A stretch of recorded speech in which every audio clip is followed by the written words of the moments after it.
8 বছরের একটা অবুঝ শিশু 1 টাকার একটা কয়েন হাতে নিয়ে দোকানে গিয়ে বলল, আপনার দোকানে কি আল্লাহকে পাওয়া যাবে? আমার না আল্লাহকে খুবই প্রয়োজন। দোকানদার এই কথা শুনে কয়েনটি ছুঁড়ে ফেলে দিয়ে দূর দূর করে ছেলেটিকে তাড়িয়ে দিল। ছেলেটি হাল না ছেড়ে পাশের দোকানে গিয়ে 1 টাকা দিয়ে চুপচাপ দাঁড়িয়ে রইল। এবার দোকানি বলল, এই ছেলে, 1 টাকা দিয়ে কি চাও তুমি? ছেলেটি বলল, আমি আল্লাহকে চাই। আপনার দোকানে কি আছে? দ্বিতীয় দোকানদার চোখ লাল করে বলল, মস্করা করছিস আমার সাথে? এ বলে তাড়িয়ে দিল। কিন্তু অবুঝ ছেলেটি হাল ছাড়ল না। তার হৃদয়ের গভীরে একটাই আকাঙ্ক্ষা, আল্লাহকে তার আজ কিনতেই হবে। একটার পর একটা দোকানে ঘুরতে লাগল। ঘুরতে ঘুরতে 40টা দোকান ঘোরার পর এক বয়স্ক দোকানদার জিজ্ঞাসা করল, আচ্ছা, দেখতে পাচ্ছি অনেকক্ষণ এই গলিতে তুমি ঘুরঘুর করছো। তুমি আল্লাহকে কিনতে চাও কেন? কি করবে আল্লাহকে দিয়ে? এই প্রথম কোনো দোকানদারের মুখে এই প্রশ্ন শুনে ছেলেটির চোখে মুখে আশার আলো ফুটে উঠল। সে ভেবেই নিল, নিশ্চয়ই এই দোকানে আল্লাহকে পাওয়া যাবে। যদি না পাওয়া যেত তাহলে তো চাচা এমন কথা বলতেন না। এক বুক আশা নিয়ে হতচকিত কণ্ঠে ছেলেটি উত্তর দিল, চাচা, আমার তো বাবা নেই। এই দুনিয়াতে আমার মা ছাড়া আর কেউ নেই। আমার মা সারাদিন কাজ করে আমার জন্য খাবার নিয়ে আসে। আমার মা এখন হাসপাতালে। মা মরে গেলে আমি খাবো কি? ডাক্তার বলেছে একমাত্র আল্লাহই পারে আমার মাকে বাঁচাতে।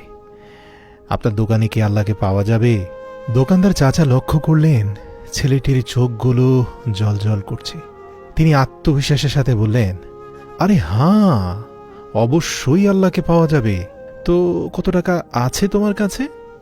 ছেলেটি বলল, মাত্র 1 টাকা আছে কাকা। তিনি বললেন, আরে সমস্যা নেই, এই 1 টাকাতেই আল্লাহকে পাওয়া যাবে। দোকানদার বাচ্চাটির কাছ থেকে 1 টাকা গ্রহণ করলেন এবং খুঁজতে লাগলেন যে পুরো দোকানে 1 টাকায় কি দেওয়া যায়। তিনি দেখলেন যে 1 টাকায় 1 গ্লাস ফিল্টারের পানি ছাড়া বিক্রি করার মতো আর কিছুই নেই। তাই ছেলেটিকে ফিল্টার থেকে 1 গ্লাস পানি ধরিয়ে দিয়ে বললেন, এই পানিটা খাওয়ালেই তোমার মা একদম সুস্থ হয়ে যাবে। পানির গ্লাস হাতে নিয়ে ছেলেটির সে কি খুশি, জগতের মালিককে সে আজ পেয়ে গেছে, তার আর পিছনে ফেরার সময় নেই। পরের দিন একদল মেডিকেল স্পেশালিস্ট ঢুকলো সেই হাসপাতালে। ছেলেটির মায়ের হার্টের অপারেশন হলো। খুব দ্রুতই তিনি সুস্থ হয়ে উঠলেন। ডিসচার্জের কাগজে হাসপাতালের 5 লক্ষ টাকা বিল দেখে মহিলার আবার অজ্ঞান হয়ে যাওয়ার মতো অবস্থা হয়ে গেল। ডাক্তার ওনাকে আশ্বস্ত করে বলল, টেনশনের কিছু নেই, একজন বয়স্ক ভদ্রলোক আপনার সব বিল পরিশোধ করে দিয়েছেন, সাথে একটা চিঠি দিয়েছেন। মহিলাটি চিঠি খুলে পড়ে দেখল, তাতে লেখা আছে, আমাকে ধন্যবাদ দেওয়ার কোনো প্রয়োজন নেই। আপনাকে তো বাঁচিয়েছেন স্বয়ং আল্লাহ। আমি তো শুধু উসিলা মাত্র। বরং ধন্যবাদ দিলে দিন আপনার অবুঝ বাচ্চাটিকে, যে 1 টাকা হাতে নিয়ে অবুঝের মতো আল্লাহকে খুঁজে বেরিয়েছে। দয়াময় মেহেরবানের প্রতি তার বুক ভরা বিশ্বাস ছিল। তার হৃদয়ে সুদৃঢ় বিশ্বাস ছিল একমাত্র আল্লাহই পারে তার মাকে বাঁচাতে। এরই নাম বিশ্বাস, এরই নাম ঈমান। প্রিয় ভাই, আল্লাহকে খুঁজে পেতে কোটি টাকা দান খয়রাত করতে হয় না। বিশ্বাস নিয়ে মন থেকে খুঁজলে 1 টাকাতেও পাওয়া যায়। বইয়ের পাতা মানুষকে যা শিক্ষা দেয়, জীবনের পাতা তার থেকেও অনেক বেশি কিছু শিখিয়ে দিয়ে যায়। জন্ম নেওয়াটা ভাগ্যের ব্যাপার, মৃত্যু হওয়া সময়ের ব্যাপার, কিন্তু মৃত্যুর পরেও মানুষের মনে বেঁচে থাকা, এটা কিন্তু ভাই তোমার কর্মের ব্যাপার।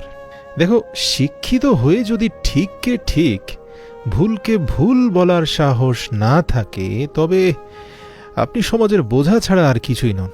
আপনার সমস্ত শিক্ষা মিথ্যা।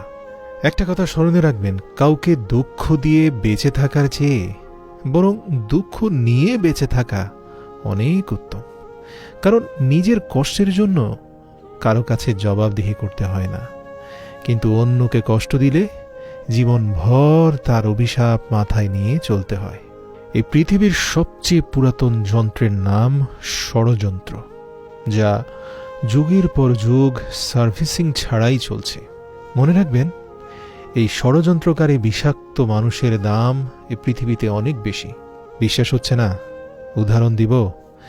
1 কেজি স্বর্ণের মূল্য 80 লক্ষ টাকা, 1 কেজি সাপের বিষের মূল্য 4 কোটি টাকা। বুঝতে পেরেছেন? ফ্যাক্ট হলো, এই সমাজে ভালো মানুষের চেয়ে বিষাক্ত মানুষের দাম অনেক বেশি।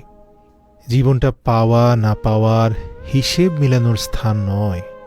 আসুন না, আজ থেকে অভিযোগ না করে উপভোগ করি আল্লাহর দেওয়া সর্বশ্রেষ্ঠ দান, আমাদের এই সংক্ষিপ্ত জীবনটাকে।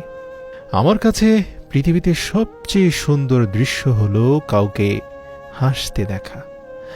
তার চেয়েও ভালো লাগে কখন জানেন? যদি আমি জানতে পারি আমার কারণেই একজন মানুষের মুখে হাসি ফুটেছে। দেখুন না, হাসি ফোটাতে খুব কষ্ট হয় না। 20 টাকা রিক্সা ভাড়ার জায়গায় 10 টাকা বাড়িয়ে দিয়ে দেখুন না, কি চমৎকার একটা হাসি ফুটবে সেই রিক্সাওয়ালার মুখে। হৃদয়টাই শান্ত হয়ে যাবে আপনার। বিশ্বাস না হলে আজই ট্রাই করে দেখুন। প্রয়োজনের চেয়ে বেশি সঞ্চয় করেছি এই জীবনে, তবে টাকা নয়, কিছু বাস্তব অভিজ্ঞতা। 3টি জায়গায় কখনো নরম হবেন না। 1, সত্যি কথা বলতে। 2, বাবা মাকে কেউ গালি দিলে তাকে ছেড়ে দেবেন না। 3, নিজের স্ত্রীর ব্যাপারে আপত্তিকর মন্তব্য করলে তাকেও ছেড়ে দেবেন না। যদি কাউকে ঠকিয়ে নিজেকে সুখী ভাবো, ভুল করছো ভাই। সময়ের ব্যবধানে তুমিও একদিন ঠকে যাবে, তবে আগের চেয়ে কয়েক গুণ বেশি। একটা বাস্তব সত্য হচ্ছে, অর্থ যেখানে নেই, ভালোবাসা সেখানে দুর্লভ। দেখুন না, সাপ তার বিষ রাখে নিজের দাঁতে, কুকুর তার বিষ রাখে জিভে, বিচ্ছু তার বিষ রাখে লেজে, কিন্তু এ জগতে একমাত্র মানুষ যে কিনা তার বিষ পুষে রাখে নিজের অন্তরে।